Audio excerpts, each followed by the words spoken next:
Hello दोस्तों, स्वागत है आपका मेरे YouTube चैनल पर। और दोस्तों, आज की इस वीडियो में हम बात करेंगे एसएससी वर्सेस बैंक की। ये जितने भी एस्पिरेंट है ना, ये सबसे बड़ा डिबेटेबल टॉपिक है आई थिंक एसएससी और बैंकिंग की तैयारी करने वालों के लिए। तो आज इस टॉपिक को डिटेल में डिस्कस करते हैं। और खास करके क्योंकि आप लोग बैंक की तैयारी करने वाले हो, तो ये हमेशा दिमाग में रहता है कि ये क्या भला है, करें ना करें, कब करें, करनी चाहिए नहीं करनी चाहिए, क्या एडवांटेज है क्या डिसएडवांटेज है, पूरा डिटेल में बात करेंगे। और आपको कौन सी ऑप्ट करनी चाहिए, ये पॉइंट आप डिस्कस करने के बाद ना ज्यादा एक बेटर डिसीजन पे पहुंच पाओगे। इसमें हम बेसिस क्या क्या डिस्कस करेंगे, पे एंड पर्क्स डिस्कस करेंगे, career growth, transfer posting, work pressure profile, power, social recognition, timing, syllabus, SSC या बैंक या एसएससी प्लस बैंक, इनमें से कौन सा आपको ऑप्ट करना चाहिए, सिलेक्शन प्रोसीजर क्या है, प्रोसेस में क्या डिफरेंस है, कितना टाइम लगता है, मैंने क्या किया था क्योंकि मैंने एसएससी प्लस बैंक दोनों ही किए हुए हैं, और आपको इसमें से क्या करना चाहिए, और ये सारे टॉपिक्स ना डिटेल में हम बात करेंगे। उससे पहले छोटी सी मेरी इंट्रोडक्शन है, जिसको देखनी है देख सकता है। तो चलिए अपन वीडियो के साथ शुरू करते हैं। सबसे पहले तो जो सबसे जरूरी चीज है, पैसा। एसएससी वर्सेस बैंक को हम कंपेयर करेंगे। पहली बात तो ये ना अच्छे से समझ लो थोरोली, ये वीडियो में दोबारा हम डिस्कस नहीं करेंगे। एसएससी की जो 4600 ग्रेड पे की पोस्ट है, वो यू मान के चलिए टॉप मोस्ट पोस्ट होती है। वैसे तो 4800 ग्रेड पे भी है, मगर उसको हम एक बार के लिए छोड़ देते हैं, 4600 को कंपेयर करते हैं। और इधर बैंक पीओ है, क्योंकि इसमें वैकेंसीज भी कम होती है और इसमें थोड़ा सिलेबस का भी डिफरेंस होता है, सारे इसमें अप्लाई करते भी नहीं है। इसी तरह से यहाँ पे एसबीआई पीओ को छोड़ देते हैं, वो यहाँ का चीता है, उसको भी एक बार के लिए साइड में कर देते हैं, बैंक पीओ को नॉर्मल को कंसिडर करते हैं। और इन दोनों का कंपैरिजन होगा, क्योंकि यहाँ की अच्छी पोस्ट ये है और यहाँ की अच्छी पोस्ट ये है। तो सबसे पहले तो पे की बात करते हैं। अगर 4600 ग्रेड पे को आप कंपेयर करोगे ना, या तो ये बैंक के बराबर पड़ती है, या फिर बैंक के कंपैरिजन में ज्यादा पड़ती है। डिफरेंस क्या आता है, X city, Y city, Z city, और यहाँ पे X city, Y city, Z city. अब इसमें आप जेड में पोस्टेड हो, यहाँ एक्स में पोस्टेड हो, डिफरेंस आ जाएगा बहुत ज्यादा। इसमें यहाँ पोस्टेड हो और इसमें शायद यहाँ पोस्टेड हो या यहाँ, तो कंपेरेबल होगा कि दोनों बराबर हो जाए। तो ये बहुत सारे फैक्टर्स होंगे। इस तरह से हम रफली, one shoe doesn't fit all वाली कहानी है कि हर जगह आप फिट नहीं कर पाओगे कि इसका एक्स इसका जेड को कंपेयर कर लो, अब बताओ जी कौन सा है। तो ओवरऑल बेसिक्स पे बात करेंगे। ये मैंने एक आइडिया दे दिया है, या तो ये बराबर रहेगी या ज्यादा रहेगी पे के मामले में। अगर आप इक्विवेलेंस की बात करो ना, तो जो यहाँ ग्रेड पे 4200 ग्रेड पे होता है ना, वो एग्जैक्टली यू मान के चलिए बैंक पीओ के लगभग लगभग उसके बराबर पे पड़ती है। और देखिए दोस्त, छोड़ने वाले 2800 grade pay, even 2400 grade pay वाले भी लोग बैंक पीओ की नौकरी छोड़ देते हैं एसएससी के लिए। उसके मल्टीपल रीजंस हैं, नीचे बात करेंगे। बट ये मैंने नहीं देखा अपने रहते तो बैंक में कि कोई बंदा एसएससी छोड़ के आया हो और बैंक में आ गया हो, चाहे वो पीओ में आया हो चाहे क्लर्क में। नहीं होता है, अमूमन ऐसा नहीं होता है। अब बात कर लेते हैं पर्क्स की, जो मतलब पे के अलावा जो एडवांटेजेस होते हैं, वही दोबारा से सेम कैटेगरी को कंपेयर करेंगे। पर्क्स ना यहाँ पे काफी कम होते हैं, यहाँ पे काफी ज्यादा होते हैं। जैसे डीए मिलता है, यहाँ पे एलटीसी मिलता है, एचआरए होता है, बेसिकली तो यही होती है। यहाँ पे सीजीएचएस की फैसिलिटी मिल जाती है, वहां पे मेडिकल फैसिलिटी किसी और तरीके से दी जाती है, बाकी तो सारी चीजें सेम है। जो एड ऑन चीजें हैं जो इसमें मिलेंगी और इसमें नहीं मिलेंगी, वो पेट्रोलियम का जो रिम्बर्समेंट मिलता है आपको, न्यूज़पेपर का मिल जाता है, हालांकि ग्रेड पे 4800 ग्रेड पे में जाने के बाद वहां पे भी मिलता है। फर्नीचर का आपको स्टार्टिंग में मिलना शुरू हो जाता है, गैजेट्स के काफी सारे अलाउंसेज होते हैं। तो पर्क्स के मामले में बैंक पीओ लीड ले जाता है यहाँ पे। अब अगली बात आती है क्वार्टर्स वगैरह की। देखिए क्वार्टर्स ना डिपार्टमेंट स्पेसिफिक होता है एसएससी में, किसी किसी डिपार्टमेंट में अच्छे क्वार्टर्स हैं, काफी ज्यादा क्वार्टर्स हैं, किसी में इतने रद्दी क्वार्टर्स हैं, आप मिल तो रहे हैं बट आप लेना नहीं चाहोगे, इनफैक्ट आप एचआरए प्रेफर करोगे। तो यहाँ पे जब क्वार्टर नहीं मिलता तो आपको एचआरए मिलता है। यही बात यहाँ पे है। हर बैंक के क्वार्टर नहीं है, किसी किसी बैंक के हैं, किसी किसी लोकेशन पे हैं। मेजोरिटी जो है वहां पे लीज पे काम करते हैं, और लीज ना बैंक के एचआरए से या तो बराबर होती है या फिर ज्यादा होती है उस सिटी के अंदर। तो लीज के मामले में अगेन जो है बैंक लीड ले लेता है। और बैंक पीओ में एक एड ऑन एडवांटेज जो मिलती है, वो है वहाँ के जो लोन होते हैं आपके, चाहे पर्सनल लोन हो, व्हीकल लोन हो, हाउस लोन हो, एजुकेशन लोन हो, जितने भी लोन्स होंगे, वो आपको बहुत चीप रेट पे मिल जाते हैं, और कंपाउंडेड इंटरेस्ट की बजाय सिंपल इंटरेस्ट पे मिल जाते हैं आपको। बाकी बैंक टू बैंक ये पॉलिसी वेरी करती हैं, बट एसएससी के अंदर ऐसा कुछ भी नहीं होता। कुछ जगह पे हाउस बिल्डिंग एडवांस जरूर ले सकते हो, वो पैसा होता है आपको रिटर्न बैक करना होता है, और वो लगभग लगभग बैंक के इक्विवेलेंट चला जाता है, कोई ज्यादा अच्छा डिफरेंस रहता नहीं है। तो ये एक एड ऑन एडवांटेज है बैंक पीओ का। और आपने जनरली देखा होगा, जब बंदा पीओ लगता है सबसे पहले गाड़ी ले लेता है, उसके बाद घर बना लेता है और उसके बाद उसकी इंस्टॉलमेंट भरता है पूरी जिंदगी तक। हालांकि गलत नहीं है, अच्छी चीज है। तो अब चलते हैं अगली पे। करियर ग्रोथ को अगर कंसिडर करें, करियर ग्रोथ देखो एसएससी के अंदर ना थोड़ी सी स्लो है। और ये डिपार्टमेंट टू ना डिपार्टमेंट वेरी करती है। कुछ डिपार्टमेंट में बहुत क्विक प्रमोशंस भी हैं। बट क्विक प्रमोशन होंगे तो क्या होगा, मान लो आपने यहाँ ज्वाइन किया, यहाँ तक क्विक होंगे मगर उसके बाद स्लो हो जाएंगे। कुछ में यहाँ तक में ही बहुत टाइम लग रहा है, पहले प्रमोशन में भी।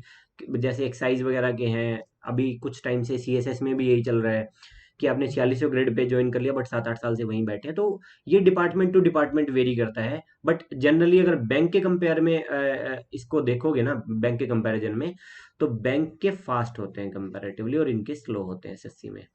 यहाँ पे बंदा कहाँ पहुंचता है रिटायरमेंट तक, यूपीएससी कैडर में जहाँ ज्वाइन करते हैं, वो अलाइड सर्विसेज में जैसे आईआरएस आते हैं और आपने इनकम टैक्स इंस्पेक्टर ज्वाइन किया तो आईआरएस के ग्रेड तक आप लास्ट में पहुंच जाओगे। डिफेंस में हो, सीजीडीए में हो, तो आप लास्ट में आईडीएस कैडर तक पहुंच जाओगे। वो डिपेंड करता है कि आपने कब ज्वाइन किया। मान लो 20 साल की एज में ही डिपार्टमेंट ज्वाइन कर लेते हो तो बहुत अच्छे स्कोप है। सेम बैंक में है, ठीक टाइम पे आए, टाइम टू टाइम प्रमोट हुए, हर बार प्रमोशन का एग्जाम आपने मेरिट बेस पे निकाल लिया तो आप ईडी एमडी लेवल तक भी पहुंच सकते हैं। जरूरी नहीं है कि पहुंचोगे, क्योंकि आगे बहुत सारे क्राइटेरिया होते हैं जिनके बेसिस पे ये बनते हैं। बट हाँ, देर इज अ चांस। हमारे बैंक में हुआ था, ओबीसी बैंक के जो हमारे मैनेजर थे, ब्रांच मैनेजर थे, वो ईडी एमडी तक पहुंचे हैं। ठीक है, तो ये होता है, ऐसा नहीं है कि बिल्कुल रूल आउट कर रहा हूँ और ये एक्सेप्शन, इतनी बड़ी एक्सेप्शन है कि इसको कंसिडर ही ना किया जाए। अब बात करते हैं अगले पे। देखिए कुछ डिपार्टमेंट में स्लो है प्रमोशन, कुछ डिपार्टमेंट में फास्ट है। जैसे कैग और सीजीडीए में जो बंदा 2800 ग्रेड पे में आता है, वो उसके पास अपॉर्चुनिटी होती है 2 से 3 साल में वो 4800 ग्रेड पे पहुंच जाता है। इवन इन डिपार्टमेंट में अगर आप एमटीएस भी आते हो, सीएचएसएल या एमटीएस के ग्रेड पे तो भी एमटीएस से क्लर्क 1-2 साल में पहुंच जाते हो, क्लर्क से ऑडिटर 1-2 साल में पहुंच जाते हो, और अगले 2 से 3 साल में आप 4800 ग्रेड पे में पहुंच जाते हो। बहुत अच्छे प्रमोशन है, बट कुछ डिपार्टमेंट में स्लो भी हैं। जैसे एक्साइज में है, अगर आप टीए आए हो तो इंस्पेक्टर बनने में बहुत टाइम लग जाता है आपको। बैंक में लगभग लगभग सभी बैंक्स में मोर और लेस सेम प्रोसेस है। अगर आप क्लर्क भी आते हो तो 2 से 3 साल के ब्रैकेट के बाद आपको पीओ पहुंचा दिया जाएगा, जो कि स्केल 1 का है, स्केल 1 कैटेगरी का होता है। फिर उसके बाद मैनेजर बना दिया जाता है जो स्केल 2 है। इसके बीच में भी 2 से 3 साल, मतलब वेरी करता है बैंक टू बैंक। मतलब हर 2 से 3 साल में आपको प्रमोशन मिल जाएगा वहां पे। तो करियर ग्रोथ के मामले में अगर देखोगे तो bank PO is a better place. अब बात करते हैं इंफ्रास्ट्रक्चर और स्टाफ की। ये चीजें मैटर नहीं करती हैं, बट तब मैटर करती हैं जब आप स्विच करते हो।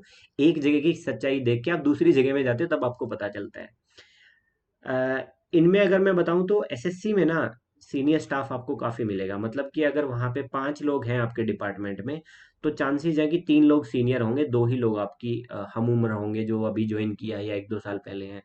क्योंकि यहाँ पे सीटें वैकेंट इसीलिए नहीं होती, जो आ जाता है वो छोड़ता नहीं है, लास्ट तक टिका रहता है। बैंक में ना आपको हर जनरेशन के लोग मिल जाएंगे।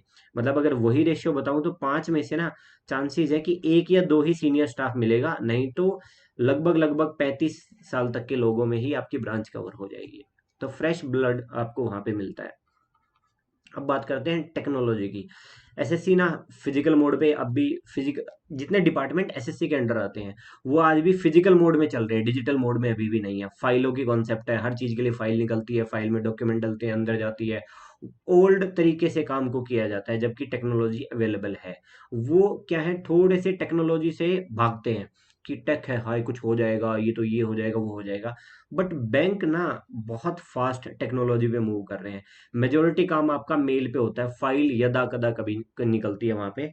और बाकी चीजों में भी टेक्नोलॉजी वहां पे जल्दी इंप्लीमेंट करी जाती है, सिस्टम जल्दी जल्दी इंप्लीमेंट होते हैं।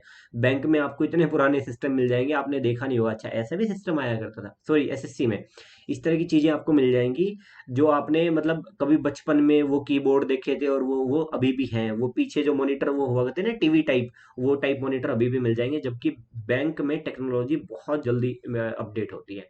इंफ्रास्ट्रक्चर कंपैरेटिवली पुअर होता है, आज भी पंखे कूलर से वहां पे काम चल रहा है। बट बैंक में छोटे सी छोटी भी ब्रांच में जाओगे तो अच्छा इंफ्रास्ट्रक्चर मिलता है, सभी में, ऑलमोस्ट सभी में। आरआरबी की कुछ कुछ आरआरबी की हालत थोड़ी बहुत कह सकते हो कि एसएससी जैसी है, बट मेजोरिटी जगह पे बहुत अच्छा हो रखा है। यहाँ पे क्या है कि डेस्क जॉब है, मेजोरिटी काम जो है आपको सीट ओरिएंटेड काम मिलेगा। कंपैरेटिवली थोड़ा बोरिंग होता है। सुबह आपको काम दे दिया, शाम तक आपको काम निपटाना है। यहाँ पब्लिक डीलिंग है, वो लाइवली जरूर है, मगर वही प्रेशर भी क्रिएट कर देती है। तो दोनों चीजों के प्रोज एंड कॉन्स होते हैं, तो आप अपने अकॉर्डिंग देखिए आपको क्या सूट करता है। देखिए, आपको लोगों से बात करना पसंद है, सोशलाइज होना पसंद है, तो बैंक बहुत अच्छी जगह है। यहाँ थोड़े से एसएससी में कुएं के मेंढक बन जाओगे, जो काम आपको आप कर रहे हो उससे बाहर की दुनिया का आपको नहीं पता। बट बैंक में जाओगे, कल को प्रमोट होगे, मैनेजर बनोगे, डिफरेंट टाइप ऑफ लोन्स देखोगे, एक्टिविटीज देखोगे, अलग अलग पार्टीज के घर पे जाओगे, मतलब जैसे किसी ने लोन लिया है तो उसके घर की विजिट होगी, कार ली है तो गाड़ी की विजिट होगी, मतलब अलग अलग फैक्ट्रीज हैं तो उनकी विजिट होगी, प्रोजेक्ट्स हैं उनकी विजिट होगी। तो यहाँ पे क्या है, थोड़ा सा बाहरी दुनिया के साथ कनेक्शन बना रहता है। एसएससी में जाके कंपैरेटिवली कम हो जाती हैं ये चीजें। अब चलते हैं जी वर्कलोड और टाइमिंग को लेके। ये इश्यूज आप लोगों को लग रहा होगा कि बहुत बड़े नहीं है, बट ज्वाइन करने के बाद ये बहुत बड़े बनेंगे। बैंकिंग के कंपैरिजन में अगर देखोगे तो वर्कलोड काफ़ी कम है, बट पहले की तरह भी नहीं है। कि पहले जो हुआ करता था कि सर मैंने तो ऑडिटर ज्वाइन कर रखा, हफ्ते में एक दिन दो दिन चले जाते हैं, दोस्त वो दौर जा चुके हैं, अब ऐसा कुछ नहीं है। बायोमेट्रिक लग चुके हैं मेजोरिटी डिपार्टमेंट में, एक आध जगह जहाँ रिलैक्सेशन है वहाँ पे भी एक दो घंटे की रिलैक्सेशन मिलती है, बट काम में कोई रिलैक्सेशन नहीं मिलती, काम तो आपको करना पड़ता है। बैंक पीओ में देखिए जो है, अगर वर्कलोड की बात करोगे तो कंपैरेटिवली काफ़ी ज़्यादा होता है, इस बात में कोई दो राय नहीं है। किसी भी अपने दोस्त के ऑफिस में चले जाओ जो एसएससी में लगा हुआ है और जो बैंक में लगा हुआ है, बैंक वाला आपको 2 से 4 मिनट के बाद एंटरटेन नहीं कर पाएगा, क्योंकि वहाँ एक लंबी क्यू लगी हुई है या फिर टेबल के ऊपर फाइलिंग होती जा रही है, अगर आप फ्रंट एंड पे नहीं बैठे हो तो। अर्बन ब्रांचेज में सबसे ज़्यादा काम होता है, सेमी अर्बन जो ब्रांचेज होती हैं इससे कम काम होता है, और रूरल में कंपैरेटिवली कम होता है। यहाँ मान के चल सकते हो कि आप मतलब मान के चलिए 4 से 5 के बीच में फ्री हो सकते हैं, अगर आपका मैनेजर जो है वो आपके हिसाब से चल रहा है, या मतलब थोड़ा सा वो खुद भी इस तरह है कि भाई काम निपटा के घर चलो। सेमी अर्बन में आते आते ना ये 4 से 5 कन्वर्ट हो जाते हैं 5 से 6 में, या इवन 7 में भी। और ये जो अर्बन आते आते ना, ये 7 से 9 10 11 कोई हिसाब किताब नहीं होता। मैं हमारी जो है लार्ज कॉर्पोरेट ब्रांच हुआ करती थी दिल्ली में, तो मान के चलिए वहाँ पे लोग 11 11 बजे तक बैठे रहा करते थे और स्टिल उनका काम कंप्लीट नहीं हुआ करता था। उसके कई सारे रीजंस हैं, किसी और दिन डिस्कस करेंगे वो क्यों बिहेवियर आया हुआ है। टारगेट की जो बात की जाए तो यहाँ पे नाम मात्र के, बहुत रेयरली कोई टारगेट होता है, आपके असाइन टास्क होती है वो आपको कंप्लीट करनी होती है। रिस्क बहुत कम होता है, यहाँ पे रिस्क बहुत ज़्यादा होता है, क्योंकि डायरेक्टली आप ना मनी के साथ डील कर रहे हैं। एक ट्रांजेक्शन इधर से उधर हुई और आपके ऊपर, और बैंक में एक रूल होता है कि जो जिसने नुकसान किया वो भुगतेगा। मान लो आप कैश की सीट पे बैठे हो या पीओ हो, आपने कोई मिस्टेक करी है तो आप भुगतोगे डे एंड पे, बैंक का हिसाब क्लोज होएगा। हमारे टाइम पे बहुत लोगों का लॉस हुआ था, अगेन कभी डिटेल में बात करेंगे। यहाँ पे क्या है, टारगेट दिए जाते हैं, बहुत सारे टारगेट दिए जाएंगे, अकाउंट खोलने के टारगेट मिलेंगे आपको, लोन के टारगेट मिलेंगे, डिपॉजिट्स के टारगेट मिलेंगे, डेली लेवल पे मॉनिटर होगी, आपका सर्कल ऑफिस मॉनिटर कर रहा होगा, एरिया ऑफिस मॉनिटर कर रहा होगा, हेड ऑफिस मॉनिटर कर रहा होगा। कई तरह के बॉसेस बन जाते हैं आपके, ये इस लेवल का बॉस, ये उस लेवल का बॉस। तो यहाँ पे थोड़ा सा देखिए वर्क वर्क प्रेशर तो नो डाउट यहाँ पे ज़्यादा होता है। पब्लिक डीलिंग यहाँ पे नाम मात्र की है, तो स्ट्रेस काफ़ी कम है जो पब्लिक डीलिंग की वजह से होता है। और यहाँ तो मतलब एक मिनट, ये इधर गलती से लिख दिया, यहाँ आपको अपनी सीट का काम करना होता है। एसएससी में अपनी सीट का काम निपटाया और आप फ्री हैं। बट यहाँ पे ये भी गलत लिख दिया, पॉइंट इंटरचेंज हो गया इनके।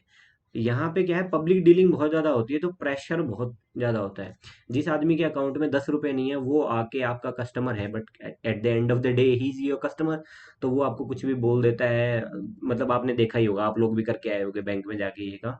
तो यहाँ पे थोड़ा सा ना पब्लिक डीलिंग का प्रेशर ज़्यादा होता है। लेट सिटिंग, यहाँ पे भाई नाम मात्र की लेट सिटिंग होती है। 90% डिपार्टमेंट में ऐसा होता है कि मान लो 9 से 6:30 का आपका ऑफिस है, 6 बजे लोग काम छोड़ के बैठ जाते हैं, ये इस वेट में कि 6:30 बजे बायोमेट्रिक पे पंच करना है। आई वॉज रियली शॉक्ड वहां जाके, जब मैंने पहली बार ज्वाइन किया। तो बैंक में तो क्या होता था कि हम काम निपटा ही रहे होते थे at the end of the day तक। वहां जाके क्या किया कि 6 बजे लोग काम छोड़ के बैठ गए हैं, बात कर रहे हैं, उसके बाद अपना काम निपटाया, ऐसा नहीं है, बट थोड़ी रिलैक्सेशन वहां पे है। यहाँ पे नहीं है दोस्त, यहाँ पे लेट सेटिंग का कल्चर बहुत ज़्यादा हो रखा है। कुछ लोगों ने कर रखा है, कुछ सिस्टम ने कर रखा है, कुछ जो भी है वजह है, किसी दिन और बात करेंगे। एक मेन पॉइंट आता है, लीव मिलना ना यहाँ पे कंपैरेटिवली आसान होता है।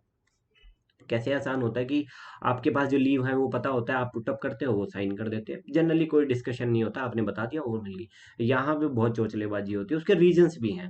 भाई आपकी सीट को कौन डील करेगा? आप कैश की सीट पे नहीं बैठोगे तो कल को कौन बैठेगा? फिर उसकी सीट का कौन देखेगा? यहाँ पे इमरजेंट है, आपकी सीट का काम एसएससी में कोई आप कल आके कर सकते हो, परसों आके कर सकते हो, कोई डे बाउंड एक्टिविटी काफी कम होती है ना यहाँ पे। आप पिछले दिन कम करके चले गए तो अगले दिन वाला स्किप हो गया, परसों कर दोगे आप एक दिन के बाद आने के बाद। यहाँ आपकी रिप्लेसमेंट इमीडिएटली चाहिए होगी, तो यहाँ छुट्टी को लेके बड़ी चोचलेबाजी चलती है।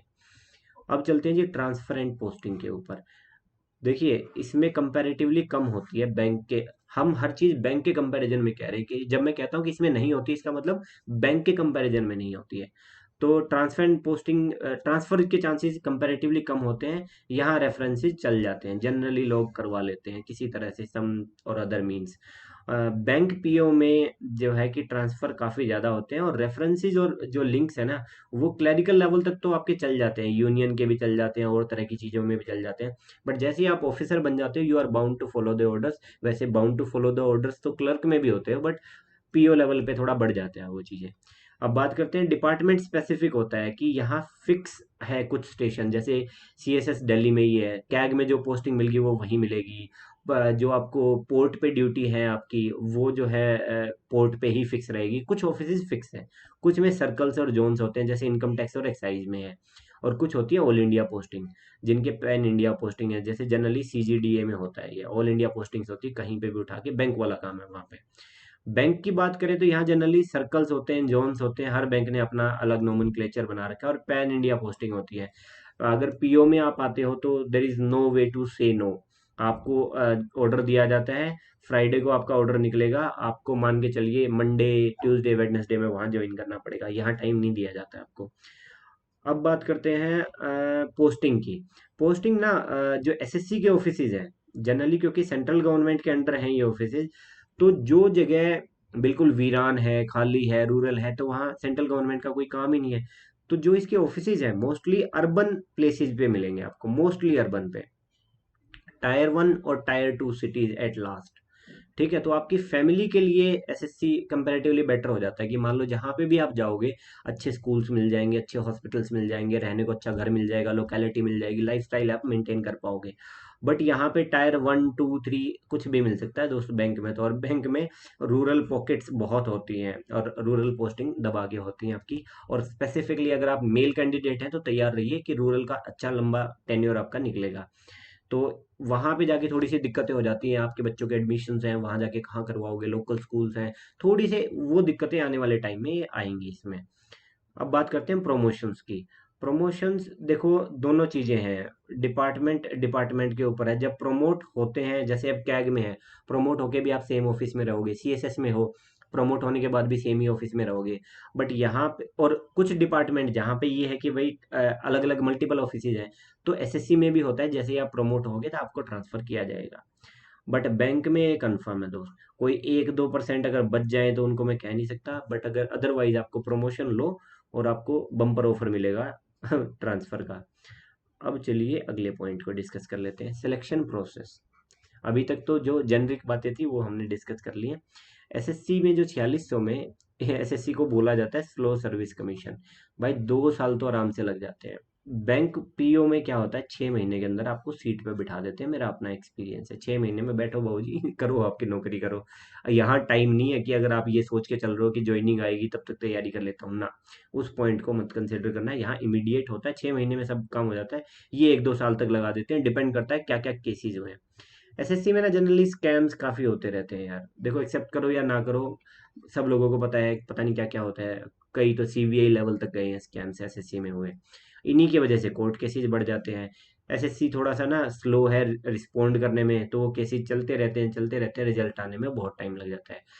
यहाँ पे मतलब बैंक में और एसएससी में आपने सेम टाइम अप्लाई किया है, 2016 में, 2017 में, 21 में, 23 में, जब भी आपने अप्लाई किया, आपने बैंक में ज्वाइन अप्लाई किया है, इधर एसएससी में अप्लाई किया है, यहाँ हो सकता है आपका 2 साल का एक्सपीरियंस हो जाए उसकी ज्वाइनिंग आने तक।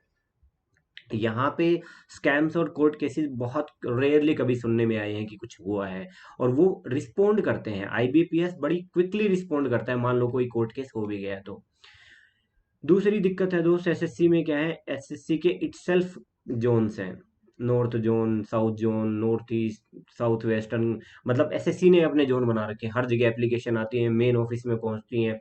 सिलेक्शन होने के बाद वो डोजियर ऐसे ही चलते हैं, अलग अलग जो जोन से डोजियर मेन ऑफिस आते हैं, मेन ऑफिस से सिलेक्शन होने के बाद आपके डिपार्टमेंट में जाते हैं। बहुत सारी फिजिकल मूवमेंट होती है, डोजियर बोलते हैं आपके डॉक्यूमेंट को यहाँ पे। तो इसकी मूवमेंट बहुत होती है, यहाँ ऐसा नहीं है। लगभग सारे के सारे एक जैसे बैंक हैं, जैसे ही बैंक अलॉट हो जाता है बैंक आपको बुलाता है, आपको या तो ट्रेनिंग पे भेज देता है या फिर डायरेक्टली आपको ब्रांच बता देता है कि जी यहाँ जाके रिपोर्ट करो। यहाँ जोन वोन की कोई कॉन्सेप्ट नहीं है। और डिजिटल ज़्यादा चलता है तो क्विक हो जाता है। और बाकी तो बता ही दिया मैंने। डिसीजन मेकिंग जो है एसएससी में बहुत स्लो है, बहुत स्लो है। हो सकता है एक एग्जाम के ऊपर पहले कोर्ट केस चल रहा है 2015 में, मान लो 2017 में सेम मिस्टेक रिपीट कर रहे हैं, फिर कोर्ट केस होगा, फिर लड़ेंगे। यहाँ ऐसा नहीं है, प्रॉब्लम पकड़ी गई, इसको क्विकली सोल्व करते हैं।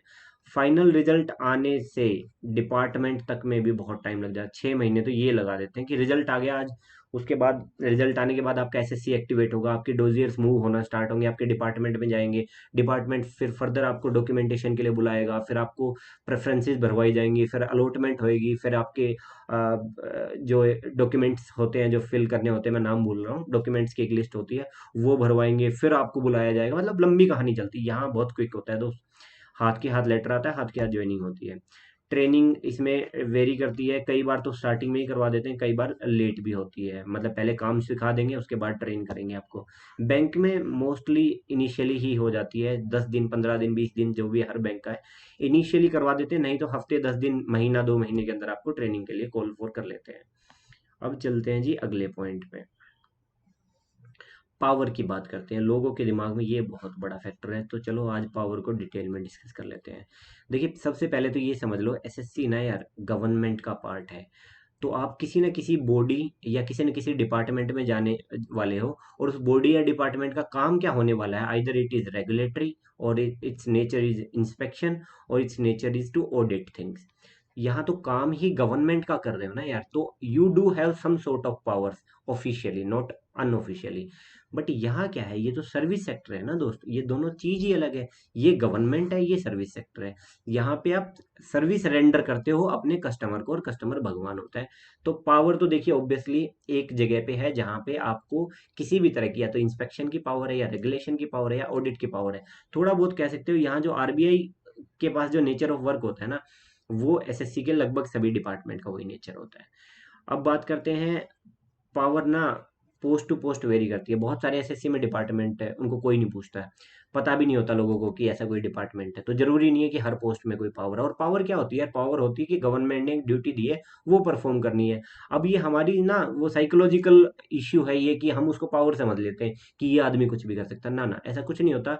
पब्लिक डोमेन में ना उनकी कोई पावर होती है, ना यहाँ कोई पावर होती है। बट बैंकिंग की बात करें तो यहाँ किसी तरह की पावर नहीं होती है दोस्त। आरबीआई को छोड़ दो, तो आपको सर्विसेज दी होती हैं बैंक ने, एक सर्कुलर के तहत आपको ये चीजें करनी होती हैं। बियॉन्ड रूल आप नहीं जा सकते हो, तो यहाँ पे वो चीजें नहीं होती है पावर वाला। कुछ लोगों के दिमाग में है कि ब्लैक मनी के लिए वो एसएससी में आ जाते हैं। भाई वो दिन जा चुके हैं, किसी टाइम में होता होगा।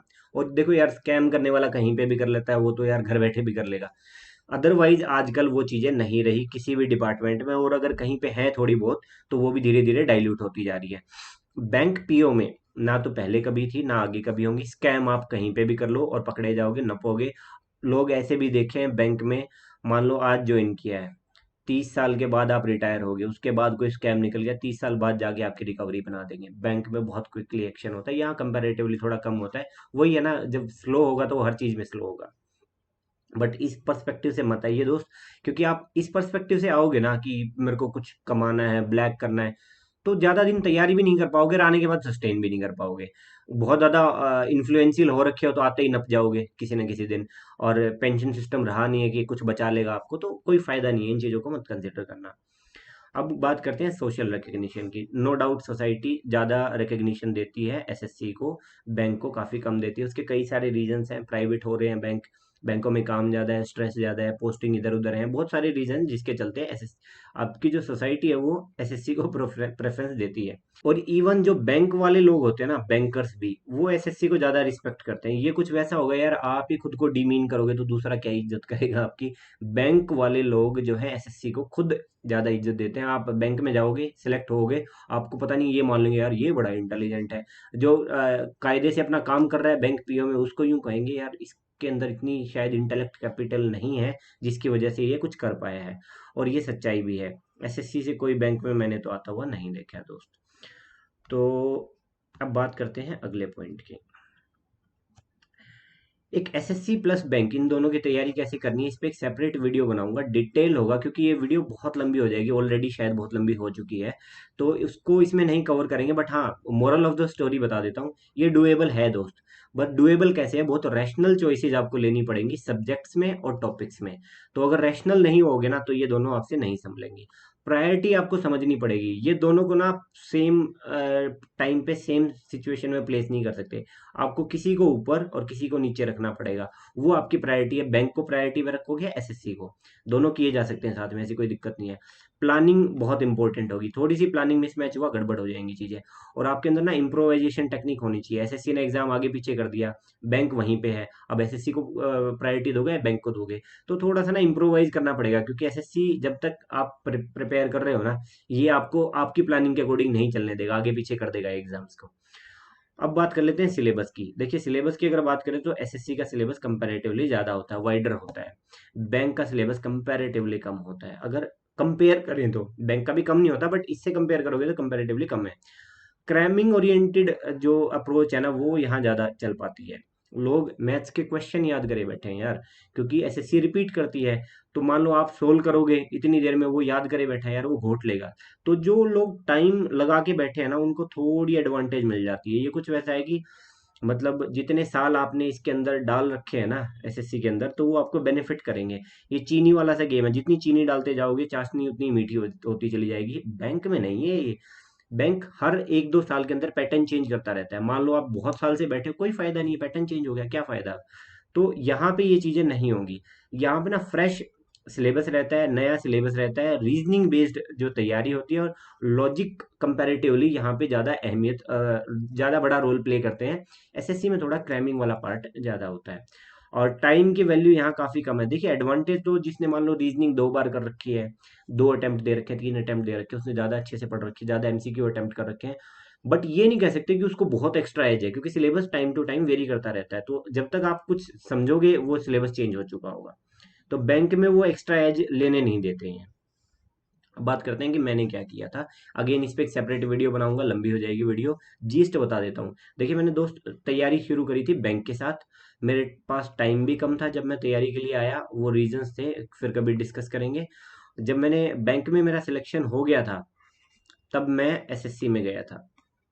ठीक है, 2 बार मैंने एसएससी क्रैक किया है, दोनों बार बैंक के साथ में क्रैक किया है। एक बार पहले एसएससी क्रैक किया था मैं, मेंस के बाद, मेंस मैंने दिया नहीं था उसमें, क्योंकि वो कुछ केसेस के चलते वो पेपर काफी डिले हो रहा था, और मेरे कुछ अलग प्लान थे। और दोनों बार मैंने लीव विदाउट पे लिया था, जब जब मैंने तैयारी की थी। एक बार शायद 1 महीना, एक में 2 महीने मिल जाते हैं। There are ways to do things, फिर कभी बात करेंगे। कैग में मेरा इससे पहले हुआ था, मगर उस टाइम पे मेरे को बेंगलोर मिला था, और बैंक कैग में नॉन ट्रांसफरेबल होती है, इसलिए मेरे को दोबारा अप्लाई करना पड़ा था एसएससी में। अब बात ये है कि आपको क्या करना चाहिए, ये तो मेरी बात हो गई। देखिए, मैंने सारे पॉइंट्स ना मेंशन कर दिए हैं, किस चीज़ के क्या प्रोज हैं, क्या कौन सा है, क्या आपको मिलेगा, क्या आपको नहीं मिलेगा, क्या दिक्कतें हैं। अब आप ना फाइंड योर ओन कॉलिंग, आपका दिमाग क्या कह रहा है, और उसके अकॉर्डिंग आप डिसाइड करो। और जो भी आप बैंक करना चाह रहे हो, एसएससी करना चाह रहे हो, दोस्त मैं आपको दोनों में हेल्प कर सकता हूँ, दोनों किए हुए हैं और दोनों का एक्सपीरियंस है मेरे को।